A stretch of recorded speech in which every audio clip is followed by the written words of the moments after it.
Welcome, everyone, to our Game Changers series. In this CultureBanx Game Changers conversation, solutions to creating future wealth will be challenged as we rethink our mindset monetization strategy. So a new way of unpacking the philosophy around financial independence and the cultural interconnectedness of our systems is going to be explored to embrace the thoughtfulness of abundance. Our discussion is set to reimagine a new outlook to culturally understanding the foundations for creating sustainable wealth. So I just want to say, for everyone joining us in the audience today, please know that you are the key to culture and building Black wealth. So thank you for not only being with us right now, but for joining us in the work ahead. I'm Corey Hell, the CEO and co-founder of CultureBanx, and let's jump right into our conscious conversation with Jonathan Ferguson, who is really a leader in the wealth mindset space. Jonathan, thank you so much for joining us. Thank you for having me. Honored to be here, and it's going to be fun. Yes, it is. And we like to keep it very, very real here with CultureBanx and the work that we do. So I would like for you to start off just very basic for us and really break down what is a wealth mindset. Well, I believe if you can change your mind, you can change your money. And thinking about what age we're in financially, we're not in the age of industrialization. We're in a tech boom. And we're moving towards AI, and that has everything to do with innovation. So that has everything to do with mindset. So it starts with a mindset, a perspective. And if you can get a perspective that money is readily available rather than it's hard to attain, then you can change the way that you increase your economy. Which I think everyone, Jonathan, for sure, is looking on ways to increase, but there are lots of barriers in place. And I really want to unpack this with you because wealth really is such an important component of Americans' economic status, especially, right, when you think about how it's used to measure a person's net worth. And one of the main ways that we know people create wealth is from building a business that involves some type of large exit one way or another. And when we look at what the wealth landscape really looks like right here across the US, the Peterson Foundation found that among college-educated households, white families had a net worth of $360,000, and Latinx families had a net worth of $73,000, but Black families came in with a net worth of only $43,000. I would love to understand from you, how important is an entrepreneurial mindset, right, when you think about overall wealth sustainability? Yeah, because you're starting at a disadvantage, pretty much, like I was. I did not have a silver spoon handed to me. I grew up in Memphis, Tennessee. I lived with my parents after high school and even after college. So I didn't have much going for me at all, but I had to get to the place where I had to believe the odds were for me and not against me. And I had everything going against me at that time. No leads, no business propositions, no connections, no networks, just sheer optimism. And sometimes when you're at a disadvantage, that's what you start with. And that's why mindset is important. Your mindset is the most lucrative thing you're ever going to possess. And even if you have nothing like I did, and the way you think will determine what you're able to acquire.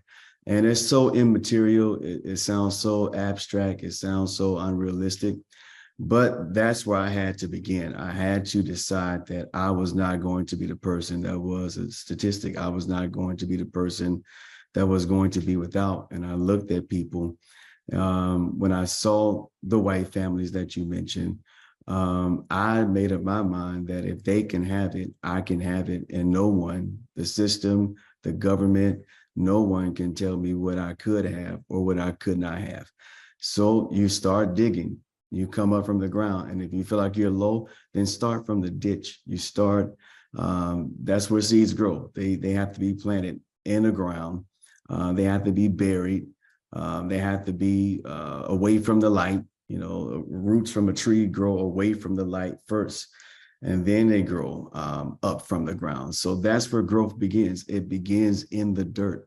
It begins under the ground. And if you could start seeing that as not a disadvantage, although you are disadvantaged, then you can use that for your advantage. And that's what mindset is all about. That's definitely something that I think a lot of people try to embrace, though it can be difficult. I mean, Very you hard. spoke about some of your own disadvantages, mentioning that you did not grow up with a silver spoon in your mouth. You know, you really had to start from nothing. But I really want to dig into some of those systemic barriers, right? Because they're not the same across all ethnic demographics, even for those who, you know, are white, Latinx, Asian, Indian American. They still all have their own struggles, and there is this interconnectedness, but the systemic barriers that are in place specifically for people of color, they seem sometimes heavy and grave and hard to really navigate how you make it out of that. So when I'm thinking about this wealth mindset in relation to those systemic financial barriers, what is some of the advice that you give people on how they can overcome those type of things? Yeah, and just going back into my story a little bit, I didn't have a car. I was so broke, I couldn't pay attention. I didn't have a credit score. The first time I applied to get a car that I did not have money for, I found out I didn't have a credit score that registered. I grew up in a 1,200 square foot home. So I had everything against me. I didn't have a house to live in. People had to take me into the house, and that was a blessing that I had people around me fortunate enough that could take me in. But at the time, I was a 25-year-old man. I thought everything was over. I thought I was a bum. My family didn't understand me. So it goes back to the first thing. You have to decide that you can make it. There's no way around it. If you don't start there, everything else won't matter.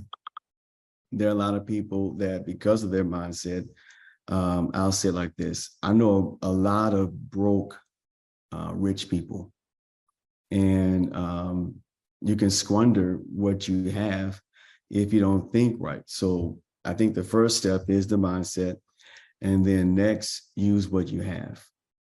Use what you have. If you have a little, that little can become a whole lot if you manage it right. So it's kind of getting beyond the disadvantage, the felt pain of it, and really grinding it out. Anything we do includes challenge, and it's going to be hard. So I chose my heart.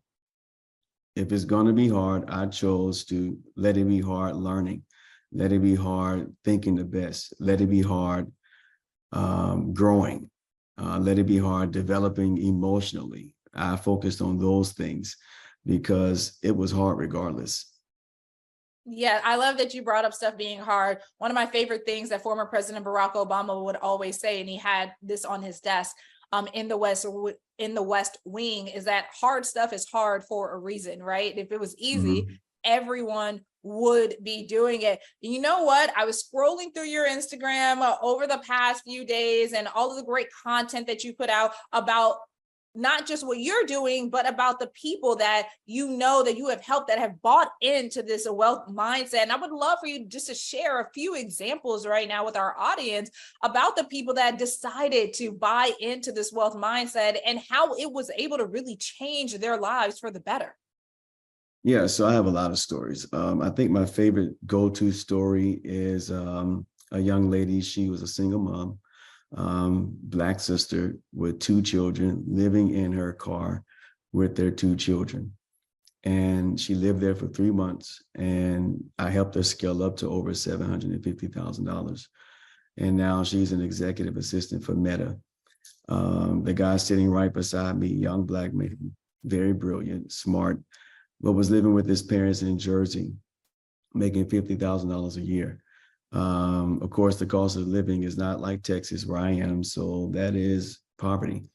And he came in my program, and I helped him scale up to over 300,000. And now he has a hiring firm. So his money increased, and now he's able to help people and place them on jobs. Young Black man, was married, 2 children as well. And he came in my program and he lost his job. He was unemployed, very depressed, didn't know what to do. Within 9 months, I helped him scale over $1 million. Another young Black man living in Florida at the time, moved to Texas to work with me. Was only making about $68,000 a year. Married with about 3 children, I think. He has about 3 children, yeah. 2 or 3 children. I can't remember how many children he has now. And within 11 months, scaled up over $1 million. So the stories go on, and these are people who came from nothing, people with zero incomes. Another lady, depressed, she was suicidal when she came to me. And now she has government contracts and over $500,000. So the stories go on and on. You know, what people want to know is, what are the success stories, right? What has happened Mhm. that's made this so great? And would you say it's because these examples that you just gave, these people bought into your wealth mindset? Yes, that's where it started. They had to get to the place where they believe they can go up. I say this all the time. If you're at rock bottom, there's only one other direction to go, and that's up. So using pain as your advantage, leveraging it, using it. I use pain as fuel. I became a millionaire, but things did not get easier for me. People say more money, more problems.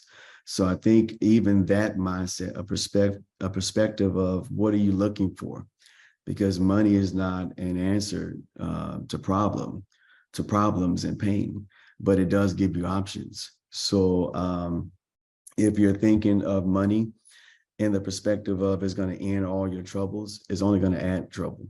So at some point you have to say, trouble is a part of my life, and it's going to help me grow up as a person. It's going to help me grow in my character, grow in the way I think, become a solutionist, solve problems. And that's what challenges are for. And when you think like that, then you find yourself innovating. You find yourself creating ideas that could make you money. And there is no patent that exists. There is no invention that exists today that is making someone billions of dollars right now while we're talking. I want some of their money right now. I'm just sitting here and I'm mad that I'm looking at this camera thinking about their money, because I can have some of their money if I change my mind. And they thought of a solution to a problem. The broom is a solution to a problem. The vacuum cleaner is a solution to a problem. The dry cleaners is a solution to a problem. The barbershop is a solution to a problem. Everything that's making money in the earth is a solution to a problem. So if you are in a problem, that is your chance to cash in. I love that. It definitely is our chance to cash in. I have one more quick question for you, and that is really about looking forward, looking ahead, Jonathan. What keeps you optimistic about helping people create a more wealthy mindset that's going to be sustainable? I'm not afraid to lose. I've been in my worst. I didn't have anything. No one believed in me. So now losing money is not a risk to me, because being in business and being an entrepreneur, it is risky. So I'm able to apply that and use wisdom, because a lot of people, they become optimistic, but they kind of lose common sense in their approach to business. Like, you don't quit your 9 to 5 until your idea is making more money than your employer. Things like that. So what makes me optimistic is things are only getting better. And I know that, that can be almost triggering. It can sound almost offensive. But for somebody, it's getting better. And I decided not to make myself feel less than someone else who has what I want. And if they can have it, I'm coming to get it. I love that. You're coming to get it if they have it. All right, Jonathan, before we let you go, at CultureBanx, we are all about making sure we really get to know the people who are a part of our broader community and audience. So I want to get into our rapid fire session really quickly with you. It's going to be 6 questions. Just rattle off whatever comes to your mind first. Oh man, I'm nervous. Don't be nervous. Don't be nervous. The people want to know you better. Okay, here we go. You ready? I'm ready. Okay. What motivates you to keep going and why? My family, my wife. Okay. Your family, your wife. You have 4 kids. I have 4 kids. So being a provider, leaving a legacy, I want something that's going to live beyond me and make the world a better place. So, All right, perfect. Next question. What are 3 skills people need to be a successful entrepreneur? they need just ground. I would say grind. I can say that here. You need grind. You need hustle. You need some type of administrative, organizational skills on your own. You need to be able to plan and get kind of like an office back work, like a one-stop shop on your own. And I would say, what's number 3? Basic skills. Oh, you have to like people. Yeah, that's a big one. So you have to be in it to help people. That has to be a soft skill, or things can go wrong. Okay. Next question. What time of day are you most productive? What time of day I'm most productive? Oh man, these guys around me. I got my team around me. I think I've become a little machine. I've become so optimistic and I'm always working. But I think I take a dip around 3 p.m. So I would say between 10 and 2. What is the one app you cannot live without? Chase Bank. Is that because you're always watching your money? Yeah. I like that. I like that. All right. The next one. I know that you yourself have written several books, but what is the one book you say changed your life? The one book that changed my life. It would be, oh man, the good old book, the Bible. Okay. Yeah. That's a good one. What song is currently on repeat on your playlist? I used to be a strong listener, but now I'm a producer. That's one of the things I do.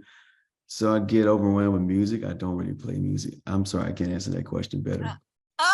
No, it's okay. You have given our audience a reason to think about changing their mindset, because everything that we're going to do in life, it starts up here with our mind and what we're thinking first. And I just want to thank you for your time and for your light and for you sharing, this information with our audience. Everyone, this is Jonathan Ferguson. Thank you so much for joining us. And guys, yes, thank you. And guys, we're going to be back with more CultureBanx Game Changer sessions. So of course, stay tuned to the website, to the platform, and on the social. We'll see you next time.